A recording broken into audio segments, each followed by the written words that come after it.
Geek Therapy Radio. Hey, welcome to the Geek Therapy Radio broadcast. I'm your mental curator, Johnny Hemberger. If this is your first time listening to Geek Therapy Radio on the actual beautiful AM radio here in Houston, Texas, be sure to visit my website, get caught up to speed with what Geek Therapy Radio is all about, geektherapyradio.com.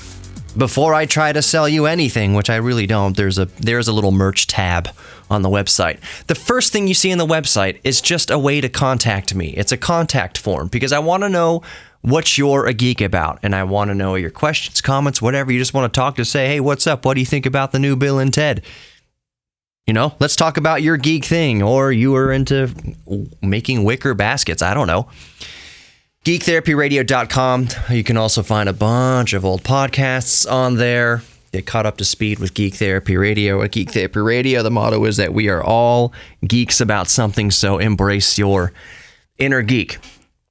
Now, I find it's best to at least open the show this week with what I am currently geeking out about, because I think a lot of people can relate to this. Maybe not the specific thing I'm geeking out about, but we go through these phases where we are fixated on one area of our geekdom, maybe a very specific niche within an area of geekdom. So for an example, I'll just tell you what I've been geeking out about for the past few days, and certainly today before I cracked on the mic. Minimizing a tab in my Chrome browser because I've spent the last few hours perusing and looking and getting my fix with an old car that's on my bucket list. Maybe one day I'll own one, but since I don't, I do what a lot of us do, and we just cruise around YouTube videos, watching YouTube videos about this specific car to try to get our fix. YouTube is great for that. So the specific car that I've been geeking out about, again, I keep coming back to it. I would say once every 6 months or so. I keep going through this phase where I just can't get enough. Lotus Esprit. The Lotus Esprit. As many of you know, and maybe if you're a new listener, you don't know, I have owned a 1983 DeLorean since July 2000. This past July marked 20 years of my ownership of the DeLorean. I've owned a DeLorean for most of its lifetime here on Earth. Its sister car, the Lotus Esprit. If you look at a 1983 DeLorean and a 1983 Lotus Esprit, you see dramatic similarities between the two. That's because the DeLorean was developed in part by Lotus. Colin Chapman had a big hand in the development of the DeLorean. So both cars look very, very similar, but there are some differences. So, for instance, the chassis of the DeLorean is the same chassis as the same era of Lotus Esprit. It's called an X-frame. An X-frame chassis, basically. Their development was similar, the body being vacuum formed, this kind of monocoque clamshell vacuum formed. What is it? Oh, gosh. It's not fiberglass. It's kind of like fiberglass. Off the top of my head, I'm forgetting the exact injection molding. I forget exactly what it is, but it was revolutionary for the time, and both the DeLorean and the Lotus Esprit shared that, a similar process in that regard. Now, some of you might be thinking, I thought the DeLorean had aluminum. Well, no, it's stainless steel. The body panels were stainless steel, but the actual body of the DeLorean, underneath the stainless steel body panels, was fiberglass. The idea was that you get into a fender bender or a dent in the panel, and you just literally unbolt the panel. There's only a few bolts holding each panel on. You go to the dealership with the panel, they swap it out for another panel, and you put it right on there. It was supposed to make maintenance a very easy thing to deal with. Anyways, I'm not really talking about the DeLorean in this segment. I'm talking about my current fixation, my reoccurring fixation with the DeLorean's sister, the Lotus Esprit. The Lotus Esprit came out in the mid-1970s. It was very famous in the Bond film where it became a submarine. Very interesting how Colin Chapman got the studio to use the Lotus Esprit as the Bond car. Traditionally, Bond drives, the famous Aston Martin. Colin Chapman would drive the prototype or his new Esprit model around the studio until finally somebody at the studio took notice and they said, hey, that's really cool. And they put the car in the movie, which dramatically helped sales and put Lotus even more on the map. Kind of funny story there. So anyways, the Lotus Esprit, that's what I'm fixated on. I cruise around websites like eBay and Auto Trader, and one of my favorite websites just to peruse, if you're a car person and you're not really going to buy anything, but you're window shopping. A lot of us car guys and gals just like to window shop. Bringatrailer.com. No, they are not paying me for anything, but Bring a Trailer is for those of you who don't know, it's kind of a specialty website for cars. So for instance, you would put a very specific model and a very specific feature set of a random car onto Bring a Trailer because Bring a Trailer attracts a very specific buyer. So for instance, my daily driver is a 10-year-old. It's not new by any stretch of the imagination. It's a 10-year-old 2010 Audi S5 with the naturally aspirated 4.2 V8 and more importantly, the 6-speed manual transmission. When I bought the car used, the salesman was just baffled that anybody was coming by was seeking out a 6-speed manual transmission. He's like, do you know where we are? Luxury car buyers don't buy manual transmissions. There aren't a lot of these. And as a matter of fact, that 2010 Audi S5 4.2 V8 naturally aspirated 6-speed manual transmission is far, far more rare than my 1983 DeLorean, at least in the United States. So it's a very specific subset of features within the model, and that's the type of car that you would put on bringatrailer.com because it would attract the right buyer who's looking for those specific features in the car. Which means since you are attracting a very specific buyer, it basically weeds out all the lowballers. You wouldn't put that car on Auto Trader because somebody would just be looking for a random Audi S5 and you'd be lowballed all day long. Bring a Trailer, a very specific person is looking for those very specific features and you're much, much more likely to get a fair price for the car. It's just a wonderful website to window shop. Anyways, more Geek Therapy Radio coming up. Don't go anywhere. Welcome back to Geek Therapy Radio. I'm your mental curator, Johnny Hemberger. If you are just joining the broadcast here, I spent the first segment talking about an old car, specifically the Lotus Esprit.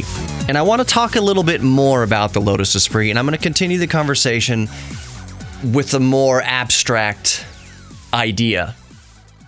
More abstract rhetorical question, I guess you could say. And that is, very often, when my interest is piqued in a very specific old thing, I think that's very common among those of us who are very fascinated and on the bleeding edge of technology, and we love building new computers, and we love, the idea of buying a PlayStation 5 or Xbox Series X and a new 4K TV. Can't wait for 8K to become mainstream, and we're just on the bleeding edge of technology. A lot of us in that category are very, if not equally, interested and geeks about old technology. And that isn't any more true than car enthusiasts, people who read about and ingest everything they can about the newest, latest, and greatest Lamborghini, whatever, Ferrari, whatever, all these cars that there's no hope. There's no hope that us unwashed masses will ever get a chance to experience, but we just think the technology is fascinating. It's so cool. A car is like the ultimate tinker project. There's just so many things in there to mess around with and fiddle with. and they look cool, and it's all about design and engineering, and you appreciate all the brains that went into the engineering of the vehicle and the design of the vehicle. We're very interested in the cutting edge of vehicle engineering. But that also means that we are very interested in the engineering of old vehicles and have a huge soft spot. Some would call it nostalgia for old vehicles. And here's the rhetorical question. Within the parameters of me jonesing for a 1983 or that era of Lotus Esprit, is it just nostalgia for old things? Is it just nostalgia for how old we were at the time that this vehicle was around? Maybe you saw this vehicle on the road when you were 7 years old and you just thought it was the coolest thing in the world. That's the way I felt with the DeLorean, watching Back to the Future and then figuring out that it's a real car. Because the only thing I had to judge the DeLorean against was my mom's minivan in our old diesel Oldsmobile station wagon. I thought all cars had to be boring and just cart diapers and groceries around. So when my little teeny tiny nerd brain figured out that the DeLorean was a real car, it blew my freaking mind. Absolutely blew my mind. So do we love old cars because we have the nostalgia? I think that is certainly a part of it. But when you really dig deeper, you don't have to dig much deeper. I don't think it's a very weak argument to make. I think it's a very strong argument to make that most of it is our appreciation for what they could do with old technology. A lot of times in modern times, we get so disconnected from what is going on under the hood. Do you know what I'm talking about? The iPad is almost as thin as a piece of paper, effectively. It's a few millimeters thick. We're not thinking about any gears or gizmos or coolant circulating around or oil or lubricants or metal meeting metal somewhere and the inner tinkerings of the iPad, because it's not. Most of it is solid state anyways. The devices we use are mostly solid state. So I think there's an intense fascination, just a burning fascination among a lot of us geeks with old things because you can see and feel and touch and work with what makes it work. I love working on my 1983 DeLorean a thousand times better than I like working on my 2010 Audi S5, and that is a freaking understatement. You need computers, you need codes, you need a virtual degree in software engineering to work on a modern car. There's so little, relatively little, that I can work on the Audi for engineering reasons, and for it is very obvious that it's designed in a way that the end user has no role in the maintenance of a modern vehicle. No role. You have as much in a modern car, you have as much role in the maintenance of a modern car as you have a role in the maintenance of your iPhone or your Samsung smartphone. That is to say, you have no role. There is virtually nothing you can do to service it. It's actually a big issue right now. That all depends on your level of skill. You know, you can, with the Audi, I can still change the oil. Thank God. And it's changing the oil in the Audi is actually a breeze. I can do a topside oil change, which basically means I have a pump and you stick the tube down into the dipstick, into the bottom of the oil pan, and you suck out all the old oil. And mercifully, and if you know German cars, you know this is merciful because everything else is not. On the Audi, the oil filter is on top of the engine. Thank God. Makes it so much easier, because if it was on the bottom of the engine, that means you'd have to undo 20 or 30 torque hex bolts and to get all the underbody panels off in the whatever blocking. They don't want you in there. They don't want you under the car. They don't want you under the engine. They don't want you in there. So mercifully, the oil filter is on top on the Audi. I could do the spark plugs in the Audi as well.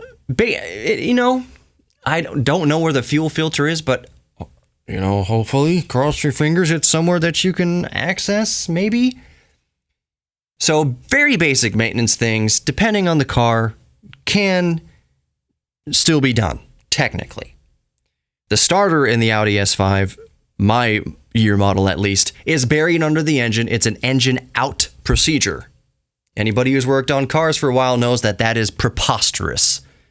That changing a starter on any other car involves a few hours on a Saturday morning. Go get the starter at O'Reilly's or AutoZone or whatever. Generic, bring it back to your car, pop up, and then do. It's a very simple job. Not on the 2010 Audi. It is a $3,000, $1,500 to $3,000 engine out job. The starter is the cheap part. The labor. Engine out, it's nuts. So that's why we, as much as we love modern cars and it's very cool, we love the old cars because you can see how they work. When I shift gears in the DeLorean, push in the clutch in the DeLorean, work my way through all 5 gears, you can feel every bit of the linkage. Every bit of it. When I push the gas pedal down, I feel it pull the wire, pulling on the throttle, drive-by-wire, pulling on the throttle back, on the throttle body behind me. It's a rear engine car. I can feel the cable pulling. You can feel it in your toe, which means you can feel if there's something wrong in the ball of your foot.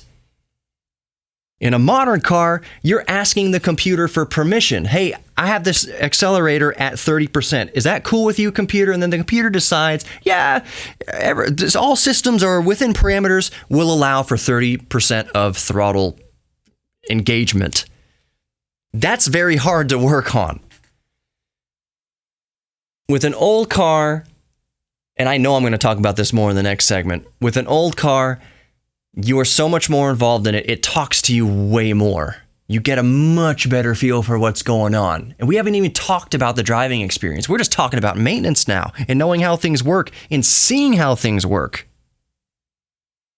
I know that when my son is born, I can show him how the throttle works because I can go back into the engine and show where that cable runs up to the lever and pull on the lever and show that when daddy presses his foot on the pedal up there, it pulls this wire all the way through the car right here to let more fuel and air to combust. It's a way better tool for teaching the mechanics and physics of the internal combustion engine for as long as the internal combustion engine is going to last while he's alive. It's going to last for another 100 years. But you get what I'm saying. You can see it more. You can feel it more. Haven't even talked about the driving experience. Let's talk about that aspect of old cars and why we Jones for old cars in the next segment. You're listening to Geek Therapy Radio. Go check out geektherapyradio.com and subscribe to the podcast. Look for the red, white, and black color scheme, and that's Geek Therapy Radio. We'll be right back.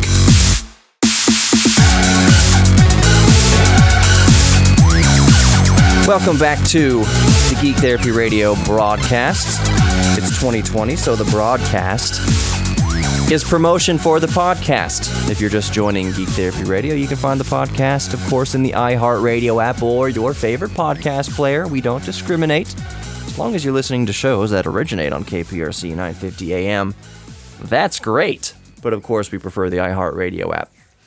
However you listen to Geek Therapy Radio, that's great. Just search for Geek Therapy Radio, type in Geek Therapy Radio, look for the red, white, and black color scheme, and that's me. Okay, so in the previous two segments, we were talking about old cars, how I've been geeking out hardcore today, again, for an early model Lotus Esprit. Also, if you're just joining us, I talked about how I own a 1983 DeLorean and how they are both very closely related, that the Lotus Esprit is the biological sister of the DeLorean. So in the last segment, we were talking about why it is that a lot of us geeks, car geeks, truly appreciate old cars. Just as much, if not maybe more so, than we like modern cars, modern Ferraris, modern McLarens and Bentleys and Aston Martins and modern Lotusi, whatever, modern technology. And we went over the fact that for old cars, for many of us, it's the fact that we can see how it works. You can open the engine bay, you can look at the suspension, you can see everything about how it works.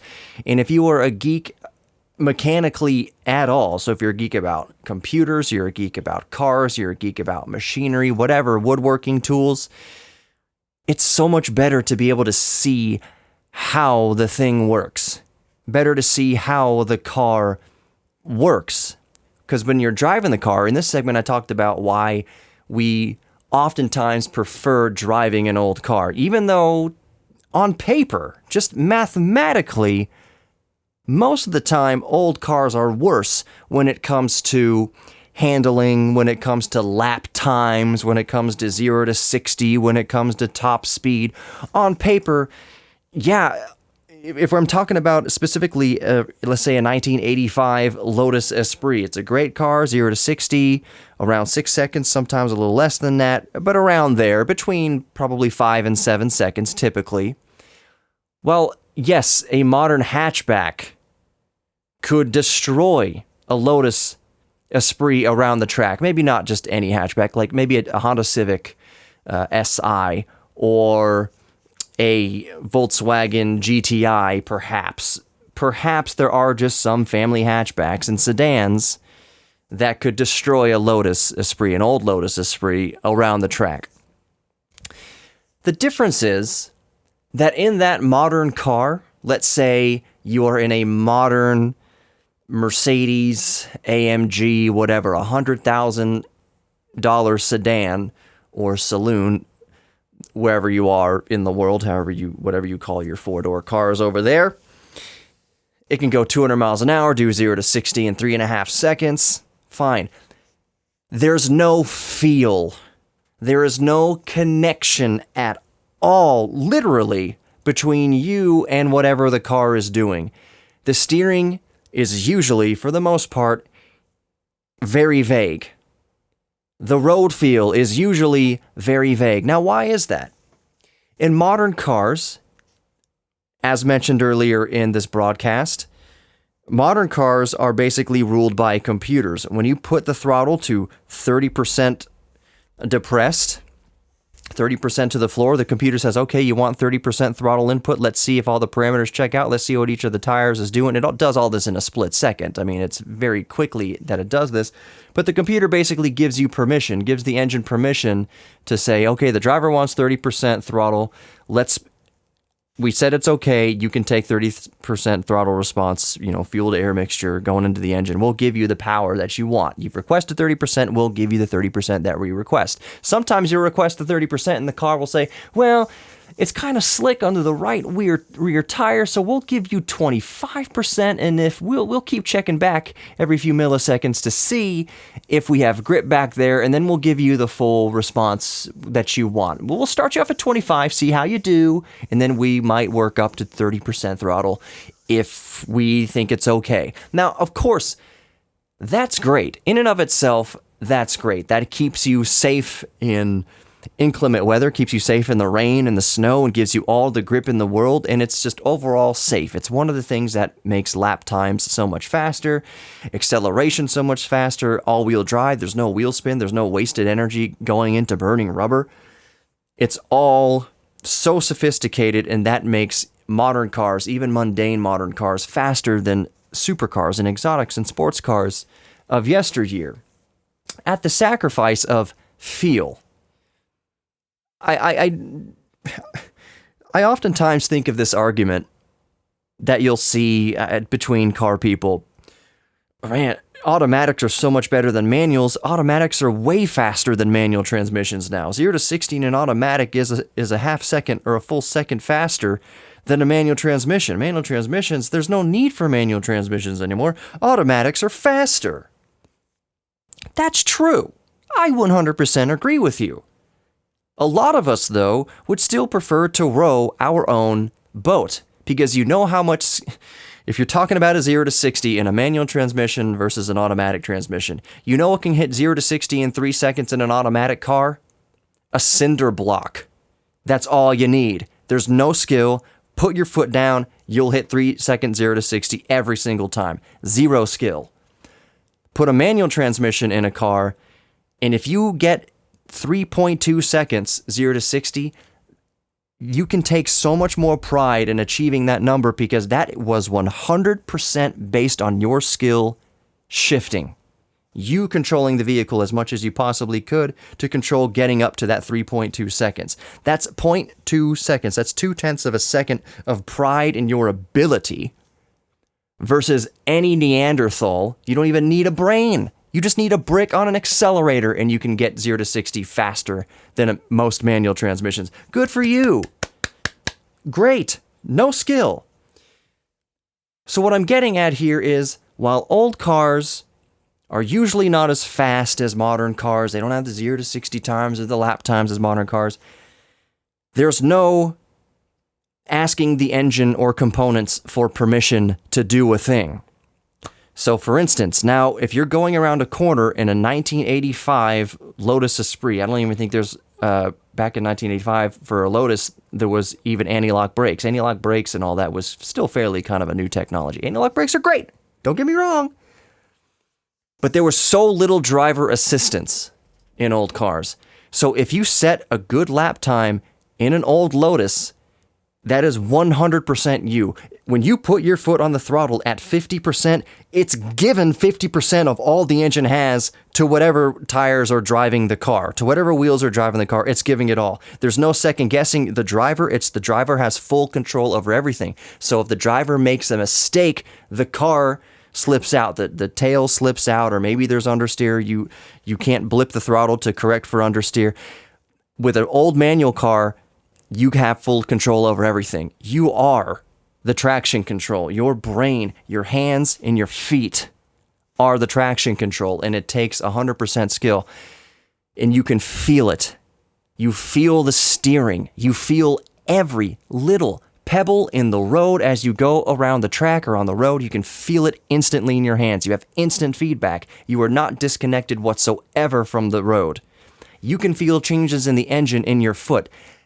When I accelerate in the DeLorean, I can feel the misfire. I need to do a tune-up. I need to change my spark plugs, oil filter. I'm doing oil change, spark plugs, fuel filter. I'm giving it a full tune-up. But I know that there's something that the DeLorean needs a tune-up because I can feel the misfire in my foot and in my butt. There's a lumpy throttle response. There's not much acceleration as there should be, and I can feel all that. I can feel the vibration in my foot. If there's a misfire in Rowdy, the 2010 Audi S5, I may not know it. If cylinder 7 doesn't fire in a random revolution, I may not know it. I may not even feel it. The engine mounts, it's so disconnected from the chassis, I wouldn't know it. So the experience of driving old cars, I rent out the DeLorean from time to time, and oftentimes the renters will say, yeah, it's not the fastest car in the world, but holy crap, is it a pure and joyful driving experience. I say, yeah, I know. You go around a corner and you feel like you're in a race car because you can feel everything and smell everything. Hear every rattle, hear what the tires, like, you feel everything. All the linkage in your hands. There's no power assistance in the clutch or brakes. Nothing. No power steering. You feel everything. It's such a pure driving experience. I would rather be in a slower old car feeling everything and being 100% part of the scenario than be in a modern $150,000 AMG Mercedes that goes 210 miles an hour to the grocery store and feel nothing.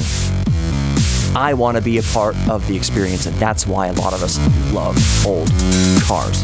More Geek Therapy Radio coming up. Don't go anywhere.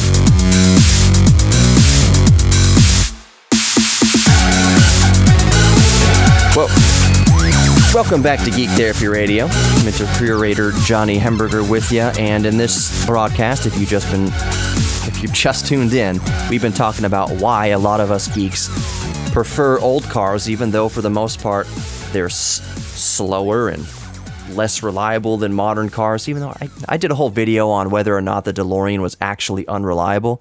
You can check that out on my YouTube channel, Geek Therapy Radio on YouTube. I'm not going to get too deep into it right here because there's other reasons I want to talk about why those of us who are into old cars, why we actually love old cars. But one of the things I brought up in the video of whether or not the DeLorean is actually unreliable, first of all, it's been here for nearly 40 years. There aren't too many 40-year-old cars you see driving around, so if the DeLorean's so unreliable, why are most still here? The vast majority of them are still here after 40 years. If they're so unreliable, why does it start up every single time? In one crank, unless the battery's dead. It's because it's easy to fix. Modern cars are designed to be reliable for a lease cycle. I don't want to sound too preachy here, but we live in a throwaway culture. I talked earlier in the show. When your iPhone doesn't work, you take it to the Geek Squad. When your car doesn't work, you take it right to the dealership or to the mechanic. They're not serviceable by the end user.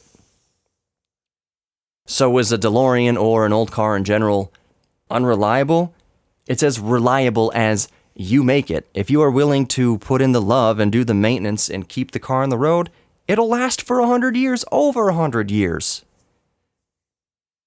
You just have to change the way you think about old cars. It's going to be unreliable if you let it sit there and rot in a barn for 30 years. Yeah, it's not going to turn on. DeLorean or a Honda, it doesn't matter. You leave it sitting and rotting and neglected, nothing's going to work. But you drive it. Part of maintenance is driving it. It'll run forever. Just change the oil. Basic maintenance. That's all I've ever done to my car. My 83 DeLorean is 100% bone, well, not 100% bone stock. I have, in the past 15 years,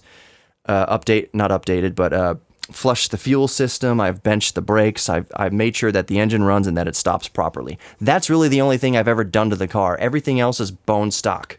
100% bone stock original. The tears in the leather seat, all bone stock. So another reason why we love old cars, to get more, maybe this isn't so hypothetical here, but we don't know how much longer we will be able to drive old cars. The future is great. Electric vehicles are amazing. That's an amazing future that we're going to live through, most of us. Bring it on. I love electric cars.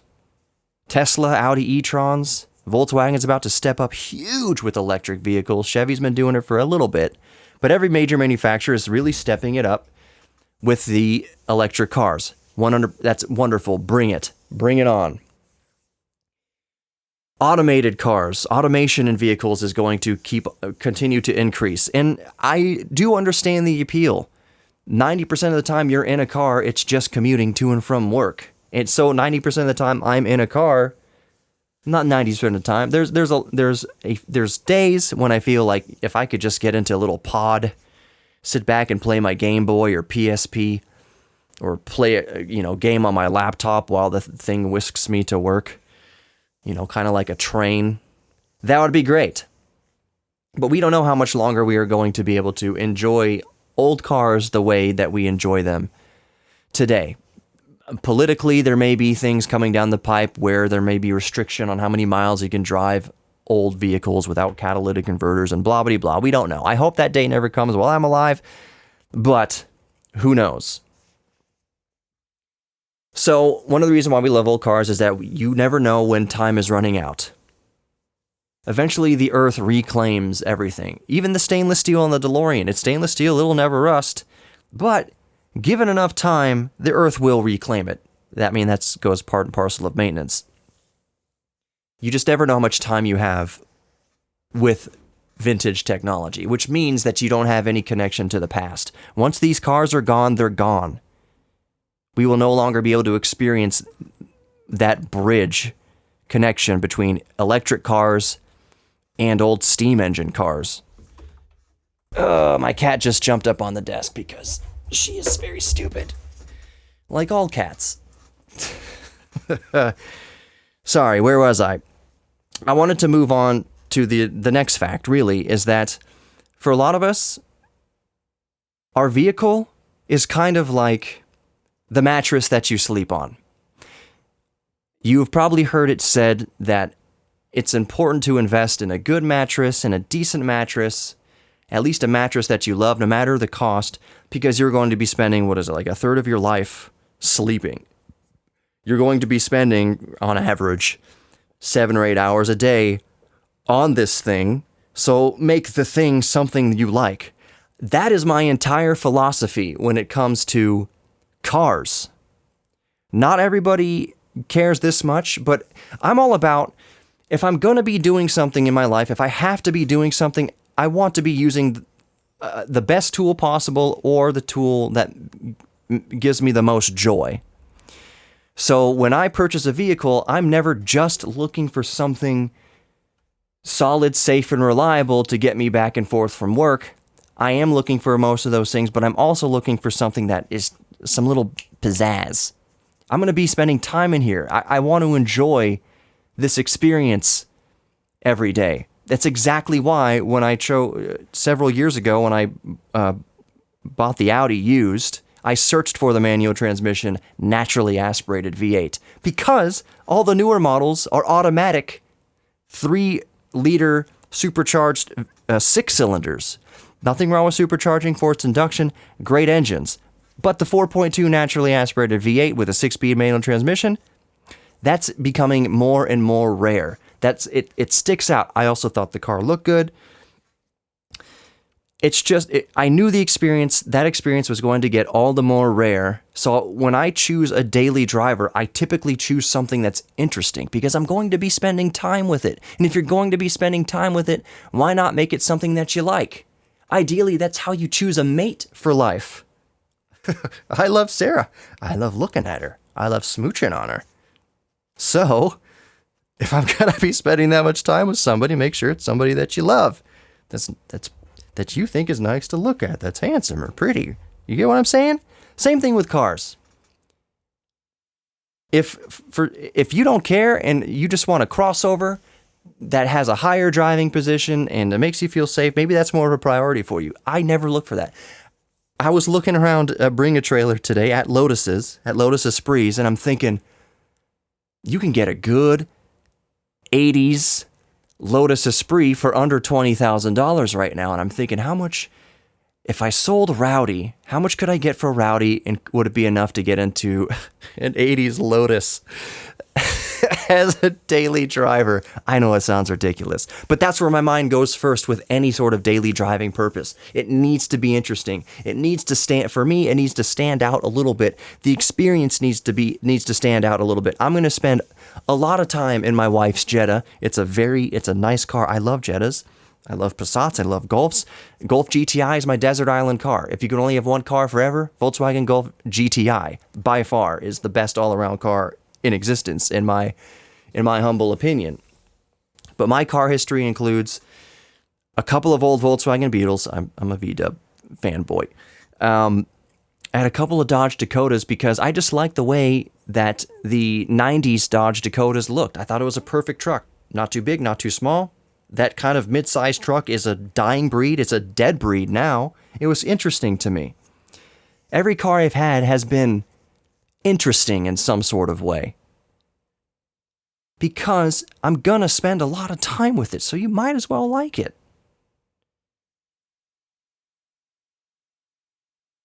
I have been relying on the DeLorean an awfully lot over the past several weeks because Rowdy's brain doesn't work. Her computer is... I've ordered a new computer, but without a computer in the car, it just doesn't work. So I've been driving Lauren the DeLorean around, and I've been loving it. We love old cars for many reasons that I have displayed here on Geek Therapy Radio today. I hope you enjoyed it. If you agree or disagree, email me, geektherapy@iheartmedia.com, or just go to geektherapyradio.com. More than anything, know that you are worthy of love, both giving and receiving love, and you are also worthy of your own self-respect. I love you all. Take care. Be safe. I'll see you next week.